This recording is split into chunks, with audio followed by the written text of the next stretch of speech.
డబ్బు, అనారోగ్యం, ఉద్యోగం, వ్యాపారం అప్పులతో బాధపడుతున్నారా? వెంటనే జేకేఆర్ గురువు గారికి కాల్ చేసి అపాయింట్మెంట్ తీసుకోండి.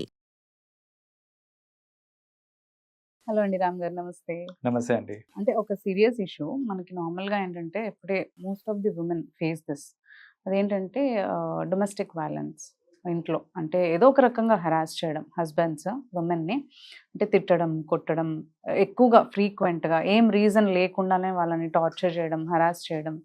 అండ్ కొంతమంది ఓన్లీ ఫిజికల్గా వీళ్ళని హెరాస్ చేయడమే కాకుండా మెంటల్గా, అంటే వేరే వాళ్ళతో అఫైర్ పెట్టుకొని కానీ ఏదో అలా వాళ్ళని మెంటలీగా టార్చర్ చేయాలి అని కూడా దే డూ దిస్ అనమాట. కొన్నిసార్లు ఉమెన్ ఏంటి అంటే they get tired of all these things.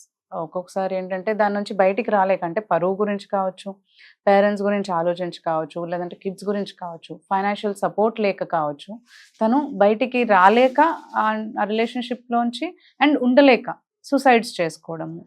So దీనివల్ల ఫ్యామిలీ అంతా ఎఫెక్ట్ అవుతూ ఉంటుంది. Correct. సో అలా కాకుండా ఉమెన్ తన్ని తాను ఎలా ప్రిపేర్ చేసుకోవాలి దీంట్లోంచి బయటికి రావడానికి, అంటే మైండ్, అంటే సైకలాజికల్ పరంగా కానీ, and what are the steps she has to take to come out of this toxic relationship.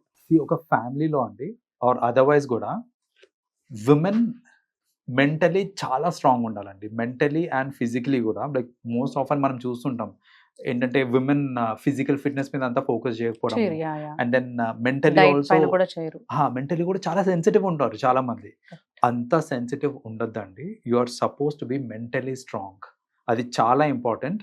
In any relationship మీరు సస్టైన్ అవ్వాలి అని అంటే మెంటలీ స్ట్రాంగ్ ఉండాలి. బికాస్ జనరల్గా రిలేషన్షిప్స్లో హెరాసింగ్ ఈచ్ అదర్ అనేది ఒక కామన్ ఫినామినా అయిపోయింది. Like it has become very common. ఇంత కామన్గా హెరాస్మెంట్ అనేది జరిగినప్పుడు, సెన్సిటివ్గా ఉన్నారు లేదా మీరు కొంచెం వీక్ ఉన్నారు అని తెలిసినప్పుడు ది అదర్ పర్సన్ ఇంకా రెచ్చిపోతుంటారు. Exactly seen that. ఏంటంటే జనరల్గా చూస్తుంటామండి రిలేషన్షిప్లో ఎక్కువ శాతము అమ్మాయిలు ఏంటంటే తిట్టినా కొట్టినా అలా పడి ఉంటారు.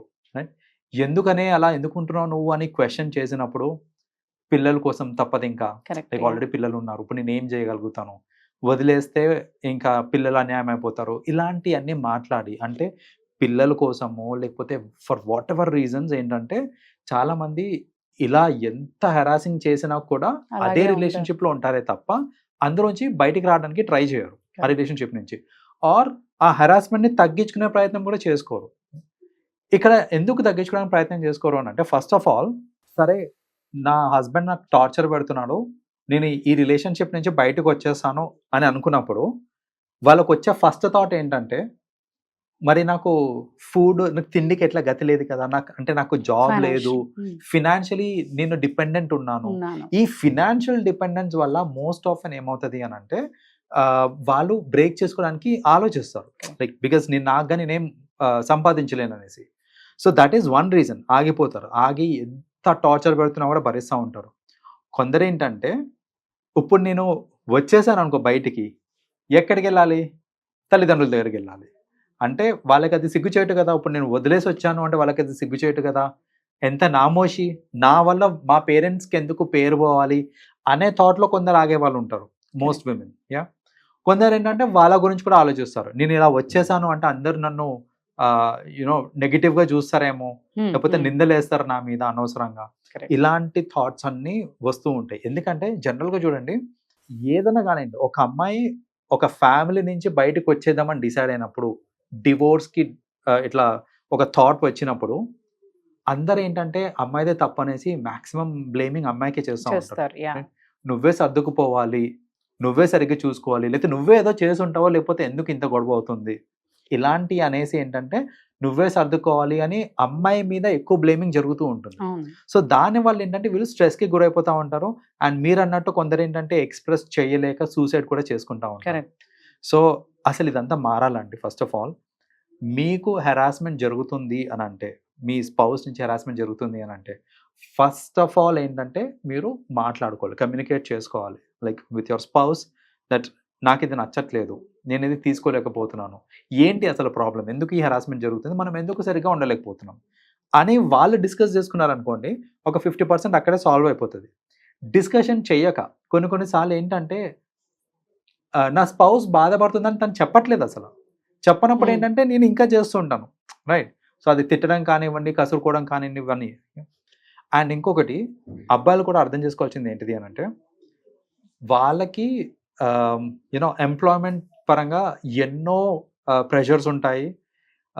డైలీ బేసిస్ వాళ్ళు ఎన్నో మాటలు పడుతూ ఉంటారు చుట్టుపక్కల వాళ్ళతోటి, వాళ్ళ బాస్ కానివ్వండి, మేనేజర్ కానివ్వండి, వీళ్ళందరూ వాళ్ళ వేధింపులు ఇవన్నీ ఉంటాయి, అబ్బాయిలు కూడా ఉంటాయి. ఇవన్నీ తీసుకొచ్చి ఇంట్లో చూపిస్తూ ఉంటారు, వైఫ్కి చూపిస్తూ ఉంటారు. ఇక్కడ ఏమవుతుంది అని అంటే, తను చెయ్యని తప్పుకి, అంటే మీరు ఎక్కడో ఫ్రస్ట్రేషన్, మీ ఫ్రస్ట్రేషన్ అంతా ఏంటిది, వర్క్ పరంగా మీకు వచ్చే ఫ్రస్ట్రేషన్, అది తీసుకొచ్చి మీరు మీ వైఫ్కి చూపించి ఫ్రస్ట్రేట్ అయిపోయి అరిచి ఇరిటేట్ అవుతున్నారు అనుకోండి, అంటే ఇక్కడ గ్యాప్ ఎవరికి వస్తుంది అని అంటే, మీకు మీ వైఫ్కి గ్యాప్ వస్తుంది ఇక్కడ.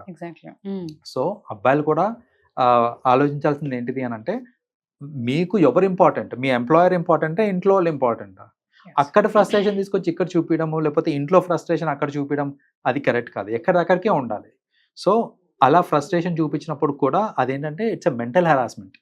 అది తెలియదు చాలా మందికి, నేను మెంటలీ అవతల వాళ్ళని హెరాస్ చేస్తున్నాను అనే విషయం కూడా తెలియదు వాళ్ళకి. సో అలాంటప్పుడు ఏంటంటే కమ్యూనికేట్ చేయాలి, వైఫ్ కమ్యూనికేట్ చేయాలి దట్ మీరు రోజు ఇలా వచ్చి ఇంట్లో చిరాకు పడతా ఉంటే అదొక మెంటల్ ట్రామా క్రియేట్ చేస్తుంది అనేసి తను కమ్యూనికేట్ చేసుకొని దాన్ని ఎలా వాళ్ళు సర్దుకోవచ్చు, దాన్ని ఎలా సర్దిద్దుకోవచ్చు అనేసి వాళ్ళు they have to work upon it. So that is another way. And ఒక రిలేషన్షిప్ నుంచి నాతో అవ్వట్లేదు, ఇంకా I can't be with that person అనే స్టేజ్కి వచ్చినప్పుడు సూసైడ్ చేసుకోవడం కరెక్ట్ కాదండి. విడిపోవచ్చు మీరు కావాలని అంటే, దానికి మీరు ఏంటంటే మీ పెద్దలను ఆశ్రయించండి, వాళ్ళు they will come up with understand చేసుకునేలాగా చెప్పాలి. వాళ్ళు అండర్స్టాండ్ చేసుకుంటారు. ఎవరికన్నా సరే వీళ్ళు ఆలోచించేది ఏంటిది, ఇప్పుడు నేను మళ్ళీ మా పేరెంట్స్ దగ్గరికి వెళ్ళిపోతే వాళ్ళకి అది కొంచెం సిగ్గు చేయటం అని అలా ఆలోచిస్తున్నారు కదా. అది కాదు మీరు ఆలోచించాల్సింది. మీరు బాధపడతా ఉంటే మీ పేరెంట్స్ ఆయన హ్యాపీగా ఉంటారా? కాదు కదా. మీ హ్యాపీనెస్సే కదా, మీరు ప్రశాంతంగా ఉండడమే కదా వాళ్ళు కూడా కావాల్సింది. సో కమ్యూనికేట్ చేయండి, పేరెంట్స్కి కూడా చెప్పండి, మీరు నాకు ఈ ప్రాబ్లం అవుతుంది, నేను ఉండలేను అని చెప్తే వాళ్ళు ఫస్ట్ ఏదన్నా చూస్తారు, ఏమైనా టాక్స్ కాంప్రమైజ్ చేయడానికి ట్రై చేస్తారు. కాంప్రమైజ్ అవ్వట్లేదు అని అంటే డివోర్స్కి ఫైల్ చేస్తారు. సో దానికి ఒక పద్ధతి అనేది ఉంది. అలా డివోర్స్ తీసుకోవడం తప్పు కాదు, డివోర్స్ తీసుకోవచ్చు ఎప్పుడు ఇంకా కాంప్రమైజ్ అయ్యే స్టేజ్ లేనప్పుడు. కొంతమంది మాట్లాడినా వినే సిచ్యువేషన్ లో ఉండరు, they keep on continuing this, అలాగే అంటారు. But again their psychological mentality will end up అదే చేయడంలోనే ఎండ్ చేస్తారు అన్నమాట. రైట్. సో అలాంటి కేసెస్ లో డివోర్స్ అబ్సల్యూట్లీ ఫైన్. డివోర్స్ ఎప్పుడు ప్రాబ్లం అంటే, ఎప్పుడు తీసుకోవడం ప్రాబ్లం అని అంటే, కొందరు ఏంటంటే మరీ ఇంకా చిన్న దానికే నాకు నీకు పడట్లేదు, ఫస్ట్ గొడవ, ఇంకా నేను ఇంటికి వెళ్ళిపోతాను, వచ్చేస్తాను, నాకు వద్దు, నేను వాటితో ఉండను అనేసి అలా కాకుండా కొంచెం అట్లీస్ట్ టైం స్పెండ్ చేసినాక వర్కౌట్ అవ్వట్లేదు అన్నప్పుడు తీసుకోండి, పర్వాలేదు.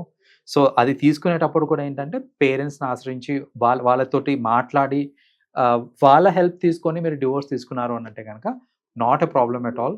అండ్ ఆ మెంటల్ ఫిక్సేషన్ పెట్టుకోవద్దు. ఏంటంటే నేను డివోర్స్ తీసుకుంటే అందరూ ఒక నెగటివ్ లేబుల్ వేస్తారేమో నా మీద, అందరు నన్ను చునకంగా చూస్తారేమో, ఇవన్నీ మీరు పెట్టుకోవద్దండి మనసులో. మీరు ప్రశాంతంగా ఉండడం కావాలి. అందరూ ఏమనుకుంటారో పక్కన పెట్టండి, మీ జీవితం ప్రశాంతంగా ఉండడం కావాలి. ఇలాంటి ఏదైనా టాక్సిక్ రిలేషన్షిప్లో మీరు ఉన్నా, లేదా ఆన్ అ డైలీ బేసిస్ మీరు స్ట్రెస్కి లోన్ అవుతున్నారు దీనివల్ల అనుకున్నప్పుడు, it is better to come out of such kind of relationship. మెంటల్గా వాళ్ళు మెంటలీ ఎలా ప్రిపేర్ చేసుకోవాలంట? మెంటల్ ప్రిపరేషన్కి వచ్చేసరికి ఇక్కడ కపుల్ ఆఫ్ థింగ్స్ చాలా ఇంపార్టెంట్ అండి. ఒకటేంటంటే, నాకే ఎందుకు ఎప్పుడు ఇలా జరుగుతుంది అని ఇన్సిడెంట్ అయిపోయింది, ఇంకా మీరు బయటకు వచ్చేసారో, సరే మీరు ఆ రిలేషన్షిప్ నుంచి బయటకు వచ్చేసారో, బయటకు వచ్చిన తర్వాత మీరు చెయ్యకూడని కొన్ని పనులు ఉంటాయండి. అందులో ఒక పని ఏంటంటే, ఎందుకు నా లైఫ్ ఇట్లా అయిపోయింది, ఎందుకు నాకే ఇట్లా అవుతుంది. ఒకటి చెప్తాను చూడండి, ప్రతి ఒక్కడు అనుకునేది ఇది, ఎందుకు నాకే ఇలా అవుతుంది అని అందరూ అనుకుంటారు. సో అంటే ఎవరి బాధలు వాళ్ళకు ఉన్నాయి, రైట్, అందరికీ అయ్యేది అవుతానే ఉంటది. జస్ట్ దాట్ ఏంటంటే మనకైనప్పుడు ఆ ఇంటెన్సిటీ ఎక్కువ ఉంటది కాబట్టి నాకే ఎందుకు ఇలా అవుతుంది అనే థాట్ వస్తుంది మనకు తెలియదు, ఎదుటి పర్సన్ కి ఏముందో మనకు తెలియదు కాబట్టి వాళ్ళకి ఏం లేదనే అనుకుంటాం. యాప్స్ వాళ్ళు ఎక్స్ప్రెస్ చేయట్లేదు అంతే, కానీ వాళ్ళు కూడా they are going through their own problems కదా. సో నాకే ఎందుకు ఇలా జరుగుతుంది అని ఒక మెంటల్ థాట్స్ పెట్టుకొని దాని గురించి ఆలోచిస్తూ ఉన్నారనుకోండి, you can be happy. So one thing ఏంటంటే, అలాంటి రిలేషన్షిప్ నుంచి బయటకు వచ్చాక మీరు అలా ఈ నెగటివ్ థాట్స్ పెట్టుకోవద్దు ఫస్ట్ ఆఫ్ ఆల్. రెండోది, జనరలైజ్ చేయకండి. మీరు జనరలైజ్ చేయటం అంటే, చాలామంది ఏంటంటే, ఇప్పుడు సపోజ్ నాకు మా వైఫ్తోని చాలా ఇష్యూ వచ్చింది, నేను I came out of it. నా రిలేషన్ నుంచి నేను బయటకు వచ్చినాక అమ్మాయిలందరూ ఇంతే, జనరలైజ్ చేస్తున్నాను నేను. Hmm, hmm. అమ్మాయిలందరూ ఇంతే, అబ్బాయిలందరూ ఇంతే, అబ్బాయిని నమ్మకూడదు అసలు, ఈ మధ్య అమ్మాయిని నమ్మకూడదు, ఇలా జనరలైజ్ చేస్తే చేయకూడదు. ఏమవుతుందంటే You can't మీరు trust another ఇంకొక person. పర్సన్ తోనే ట్రస్ట్ అనేది ఫామ్ అవ్వదు, రిలేషన్షిప్ ఫామ్ అవ్వదు, మీరు ప్రశాంతంగా ఉండలేరు మీరు అక్కడ. Correct, correct. ఎవరిని చూసినా అలాగే అనిపించారు అనుకోండి మీకు, మీరు ఏంటంటే యూ కాంట్ కమ్యూనికేట్, మీరు ఒంటరిగా అయిపోతారు ఇంకా జీవితాంతం. Hmm. సో అలా జనరలైజింగ్ కూడా చేయొద్దు. మీరు ఎప్పుడన్నా సరే బయటకు వచ్చారు అని అంటే డోంట్ జనరలైజ్. ఆ పర్సన్ తోనే మీకు ఇష్యూ ఉండాలి, అంతేగాని ప్రతి మగాడు అలాగే ఉంటారు, ప్రతి ఆడది అంతే అనేసి జనరలైజింగ్ చేయకూడదు. చేయకూడదు. That is another thing. మూడోది ఏంటిదంటే ఐసోలేట్ చేసుకోవద్దు. చాలా మంది ఏంటంటే ఐసోలేట్ అయిపోతారు ఇలాంటి రిలేషన్ నుంచి బయటికి రాగానే. ఫ్యామిలీ ఫంక్షన్స్ అవుతుంటే నేను రాను అని చెప్పి ఫ్యామిలీ ఫంక్షన్స్కి అటెండ్ కాకపోవడము, యూనో అందరు కలిసి ఏదైనా అవుటింగ్కి వెళ్తా ఉంటే నేను రాను అనేసి అవుటింగ్కి వెళ్ళకపోవడము, అవును. ఫ్రెండ్స్ని కలవకపోవడము, ఇవన్నీ కాకుండా నేను ఇంట్లోనే ఉంటాను, ఎవరిని కలవను. ఎందుకు అని అంటే కలిస్తే మళ్ళీ వాళ్ళకి చెప్పుకోవాల్సి వస్తుంది, Hmm. ఏం జరిగింది అని చెప్పుకోవాల్సి వస్తుంది, లేకపోతే వాళ్ళు క్వశ్చన్ చేస్తారు, వాళ్ళు నన్ను చిన్న చూపు చూస్తారు. ఇలాంటివన్నీ ఆలోచించి ఐసోలేట్ చేసుకుంటా ఉంటారు చూడండి, అది చాలా తప్పండి. Hmm. మీరు అలా ఐసోలేట్ చేసుకున్నంత కాలము మీరు ఆ బాధ నుంచి బయటికి రాలేరు. మీరు బయటికి రండి, నలుగురితో కలవండి. మీకు వచ్చే క్వశ్చనింగ్ ఒకసారో 2 సార్లు వస్తుంది, మూడోసారికి మర్చిపోతారు, ఎవరు దాని అవును, గురించి అవును. పట్టించుకోరు. మీ లైఫ్ ఇంకా హ్యాపీగా ఉంటుంది. నలుగురు చుట్టూ ఉన్నప్పుడు సరదాగా బయటికి వెళ్ళి అందరితో టైం స్పెండ్ చేయడం అనేది చాలా చాలా important. important. Yes. We are social beings, right? Yes. So అది చాలా ఇంపార్టెంట్. అంతేగాని ఐసోలేట్ చేసుకొని నేను ఇంట్లోనే ఉండి బాధపడతాను అంటే అది కూడా కష్టం అండి, అది కూడా కాదు. అండ్ ఇంకొకటి మోస్ట్ ఇంపార్టెంట్, Hmm. మీకు జరిగిన ఈ టోటల్ దీంతో ఏదైతే ఉందో యూ కెన్ ఎడ్యుకేట్ అదర్స్. మీరు Hmm, hmm. Take it as an opportunity and ఎక్కడ పాసిబుల్ ఉంటే అక్కడ ఎడ్యుకేట్ చేయండి. చేయడానికి చూడాలి. ఇక్కడ Yes. ఎడ్యుకేట్ చేయడం అంటే ఏంటంటే ఇలాంటి సిచ్యువేషన్ ఎవరైనా ఫేస్ అవుతున్నప్పుడు దాన్ని మీరు ఎలా ఇచ్చేసుకోవచ్చు, ట్యాకిల్ చేయొచ్చు, ఎలా బయటికి రావచ్చు అని ఒక మోటివేషన్ మీరు ఇవ్వగలుగుతారంటే ఇవ్వండి పక్కన వాళ్ళకి.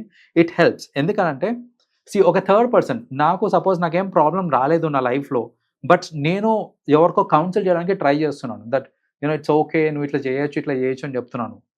ఇంకొక సినారియో, పర్సనలీ నేను ఫేస్ అయిన ప్రాబ్లమే ఇంకొక పర్సన్ ఫేస్ అవుతున్నారు, వాళ్ళకి నేను చెప్తున్నాను చెప్పొచ్చు. అనుకోండి, అరే ఇది నేను కూడా ఫేస్ అయినాను, దీన్ని ఇలా ట్యాకిల్ చేశాను చెప్పాను అనుకోండి, That will be వాళ్ళకి helpful. ఇంకా ఎఫెక్టివ్ గా ఉంటుంది, హెల్ప్ఫుల్ ఉంటుంది. Correct, so correct. ఏంటంటే ఇన్ వే చెప్పాలంటే మీరు మీ తోటి వాళ్ళకు కూడా హెల్ప్ చేస్తున్నారు, ఇలాంటి సిచ్యువేషన్ ఎలా ట్యాకిల్ Tackle చేయాలి. చేయాలి.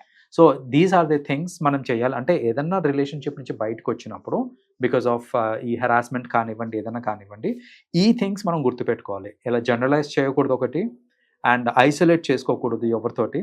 సో ఇవన్నీ నేను ఇందాక And if చెప్పిన possible, educate చేయాలి ఎడ్యుకేట్ అంటారు. చేసుకోవచ్చు. లైక్ ఎవరన్నా సేమ్ సిచ్యువేషన్ లో ఉన్నారంటే వాళ్ళని ఎడ్యుకేట్ చేశారనుకోండి, వాళ్ళకు కూడా ఏంటంటే ఆ మీతో మంచి సిచ్యువేషన్ నుంచి బయటికి రావడానికి కూడా టైం వాళ్ళకి కూడా హెల్ప్ అవుతుంది, అండ్ మీకు కూడా ఒక సెన్స్ ఆఫ్ సాటిస్ఫాక్షన్ వస్తుంది. Correct, correct. ఇంకోళ్ళకి నేను హెల్ప్ చేశాననే సెన్స్ ఆఫ్ సాటిస్ఫాక్షన్, అవును. అదేంటంటే ఒక పాజిటివ్ ఫీల్ కూడా ఇస్తుంది అనమాట. కరెక్ట్. సో దీస్ థింగ్స్ మనం చేసుకోవచ్చు అండి. Yeah, exactly. థ్యాంక్ యూ అండి. థ్యాంక్ యూ రామ్ గారు for sharing the information. Okay.